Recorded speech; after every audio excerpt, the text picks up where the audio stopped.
Sziasztok! Egy nagyon fontos témával készültem mára, amiről kevesebb szó esik önismereti tematikájú, témájú tartalmakban, pedig rendkívül fontos, talán az egyik legfontosabb aspektus, amiről beszélni kell, és meg kell tanulni, egyáltalán rálátni, meghallani, kezelni. Nem más, mint a belső kritikus. Ez a belső kritikus egy olyan személyiség részünk, aki próbál folyamatosan eltéríteni az úttól, a számodra legmegfelelőbb úttól. Nevezhetjük kis hangnak is, aki ott duruzsol a fejedben akkor, amikor valami komfortzónán kívüli dolgot szeretnél csinálni, amikor olyan dolgot szeretnél csinálni, olyan dologba szeretnél belefogni, ami valóban a szíved szerinti belső indítatásból fakadó tett, és ez a kis hang, ez a belső kritikus elkezd győzködni egy igencsak bántalmazó, gázlángozó módon, hogy ne csináld, és hallod is, hogy miért ne. Mindenféle kritikus megnyilvánulás magunkkal szemben ebből a személyiség részből fakad. Amikor csinálsz valamit, és csak egy olyan egyszerű elszólás, hogy jaj, de hülye vagyok, vagy jaj, nekem semmi sem sikerül. Ezek még mondhatni, hogy a finomabb verziói ennek a belső kritikusnak. Azonban ez el tud durvulni, és akár le tudod beszélni magad általa nagyon fontos, akár sorsfordító döntésekről, sorsfordító életeseményekről. Ez egy nagyon erős önszabotáló program, amit ez a belső kritikus erősít, és folyamatos impulzusokat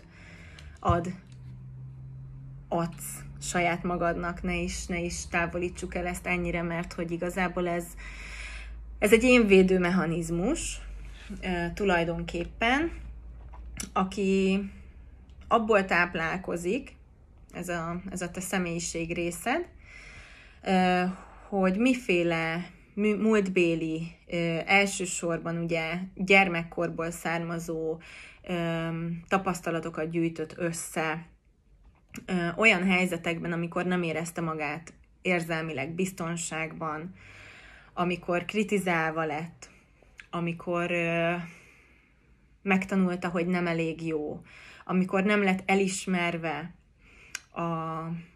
az erőfeszítése, amikor meg lett kérdőjelezve a lénye ennek a te gyermeki részednek. Ezt a sok impulzust, ami érte ezt a gyermeki részt, ez a személyiséged eltárolta. És megtanulta, hogy a komfortzóna az, hogy te nem vagy elég jó. Hogy te nem érdemelsz meg jó dolgokat az életben.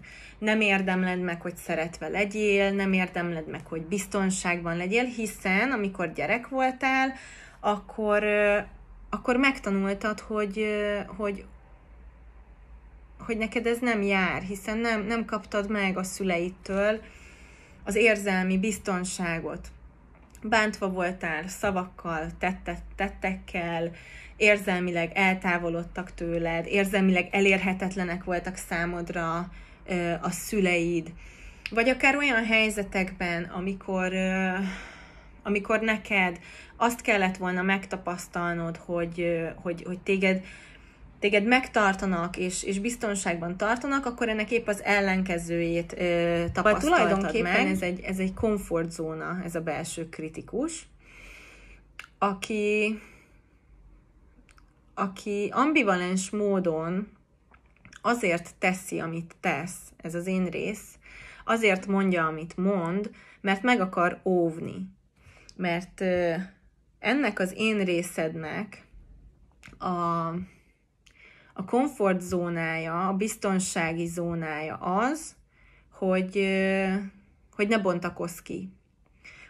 Hogy akkor vagy biztonságban, ha kicsi maradsz, ha szűk maradsz, ha benne maradsz az ismerős, akár bántalmazó, akár toxikus közegben.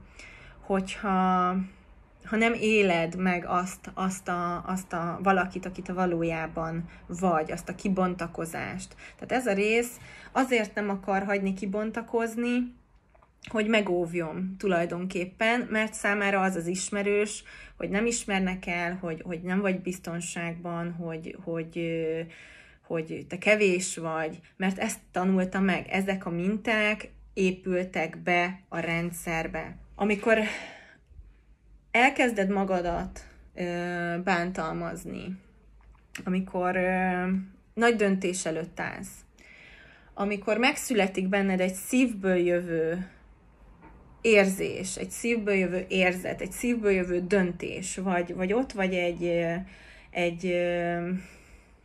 egy mondjuk egy bántalmazó, toxikus kapcsolat után akár egy jól működő kapcsolatban, és elkezd hozzád beszélni ez a belső kritikus, és próbál eltávolítani, bekapcsolja a kötődési mintáidat, a sebzett kötődési mintákat, akkor tudd, hogy valójában a régi rendszered, tehát maga a rendszer, amiben beleszülettem, amit megtanultál, ami beléd ivódott, az nem akar ereszteni. És mert számára ez a komfortos, ugye, számodra ez a komfortos. És amikor elkezdesz változni, elkezd változni az életed, elkezdesz tágulni, akkor, akkor ez a rendszer megpróbál visszatartani ettől. És mert számára ez az ismerős. És egyre hangosabb lesz kezdetben ez a belső kritikus. És az önismeret éppen azért fontos, az önreflexiós készség elsajátítása, erősítése éppen azért fontos, hogy megtanuld ezt a hangot, ezt a kis duruzsoló, vagy akár egy idő után hangosan üvöltő és bántalmazó hangot a fejedben kirakni, elkülöníteni a valóságtól, a valóságottól, a jelenlegi, tehát hogy középpontodba tudj maradni. Ez nagyon fontos. Ugyanis, hogyha nem rendelkezel kellő fokú önismerettel, és nincs meg a kellő mértékű önreflexió, akkor ez a kis hang vissza tud téged tartani, visszaránt a régi működésedbe, bent tart a régi rendszeredbe, az önszabotáló működésben, és egész egyszerűen nem fogsz meglépni számodra fontos, sorsfordító, sorsdöntő mérföldkőnek számító lépéseket, hanem ez a kritikus, ez lebeszél. Hagyod magad lebeszélni a belső kritikusod által. Ilyenkor érdemes tehát egyrészt foglalkozni magunkkal, és teret adni ennek a belső kritikusnak, mert ő valójában, ugye, még hogyha ambivalens módon is, de segíteni szeretne. Ő rávilágít azokra a részeidre,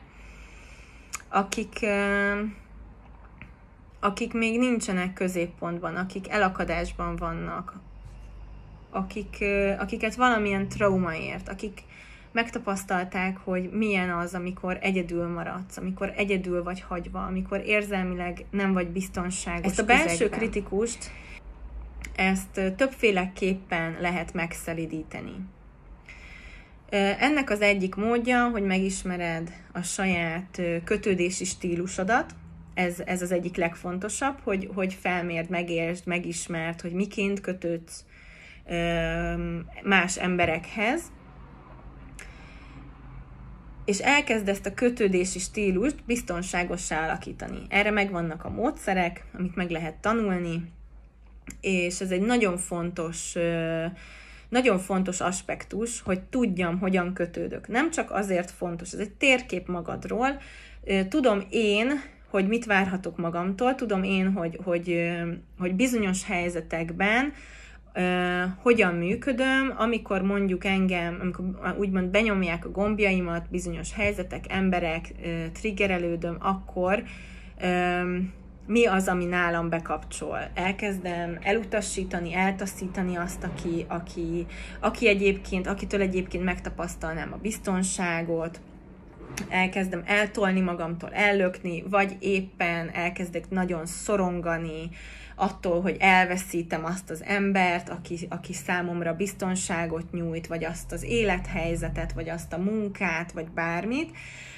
Elkezdek félni, tehát hogy ez nagyon, nagyon összetett. Ez az egyik, hogy fel kell tárni a kötődési stílust, és ezen dolgozni kell, ezt meg kell ismerni, és kordában kell tartani. Megnyugtatásának, vagy másik módszere, hogy leülök vele.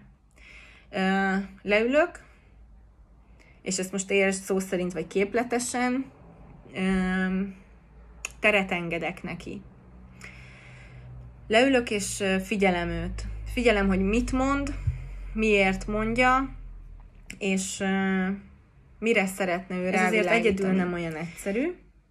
Tehát mindenképp javaslom, hogyha felismered magadban, hogy dolgozik benned ez az önszabotás, és visszatartod magad helyzetektől, új kapcsolatoktól, új kapcsolódásoktól, biztonságos kapcsolódásoktól, biztonságos élethelyzetektől, sikertől, stb. Akkor kezdj el ezzel foglalkozni. Engedd meg magadnak azt, hogy ránézel. Jelezni azt, több dolgot is. Egyrészt azt, hogy van még mivel dolgozni, van még mivel foglalkozni. Ez nagyjából egy ilyen soha véget nem érő utazás. Másrészt azt is jelzi, hogy készen állsz. Készen állsz belenézni olyan élethelyzetekbe, olyan dolgokba, olyan múltbéli történetekbe, akár, amikre eddig még nem álltál készen, de most már itt vagy, most már le tudsz tenni egy újabb adagot a batyudból, le tudsz hámozni magadról egy újabb ego réteget, és igenis készen állsz arra, hogy beengedd a boldogságot, a sikert, az önszeretetet, áramoltasd, mert megérdemled. Most elindítod benned valamit, vagy azt érzed, hogy igen, ez most megérintett, és elkezdenél ezzel foglalkozni, akkor mindenképp kérj ebben segítséget.